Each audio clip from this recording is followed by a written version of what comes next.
లో కురుస్తున్న భారీ వర్షాలపై మంత్రి పొన్నం ప్రభాకర్ స్పందించారు. లోతట్టు ప్రాంతాల ప్రజలు అప్రమత్తంగా ఉండాలని విజ్ఞప్తి చేశారు. వర్షాలపై ముఖ్యమంత్రి రేవంత్ రెడ్డి ఎప్పటికప్పుడు పర్యవేక్షిస్తున్నారని అన్నారు. లోతట్టు ప్రాంతాల్లో అధికారుల్ని అప్రమత్తం చేశామన్నారు. రోడ్లపై వర్షపు నీరు నిల్వ లేకుండా ఎప్పటికప్పుడు తొలగిస్తున్నామని మంత్రి పొన్నం ప్రభాకర్ తెలిపారు. తెలంగాణ వ్యాప్తంగా ముఖ్యంగా హైదరాబాద్ లో పడుతున్నటువంటి భారీ వర్షాల పట్ల ప్రజలు అప్రమత్తంగా ఉండాలని విజ్ఞప్తి చేస్తా ఉన్నాను. లోతట్టు ప్రాంతాల వల్ల అక్కడ అటువంటి ప్రమాద సూచిక వచ్చినప్పుడు వెంటనే అధికారులకు తెలియజేయండి.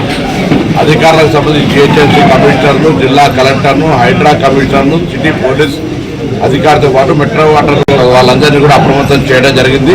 స్వయంగా ముఖ్యమంత్రి గారు కూడా పర్యవేక్షిస్తా ఉన్నారు. హైదరాబాద్ నగరానికి సంబంధించినటువంటి ఏ నీటి వరద సంబంధించిన ఇబ్బంది లేకుండా వెంటనే మరి రెస్క్యూ టీమ్స్ అన్ని కూడా అక్కడ స్థానికంగా అందుబాటులో ఉన్నాయి. ఎక్కడైతే 140 వాటర్ లాగింగ్ సెంటర్స్ ఉన్నాయో వాటన్నిటినీ సెంట్రలైజ్ చేసుకొని మరి రెస్క్యూ మేనేజ్మెంట్ చేస్తా ఉన్నాం.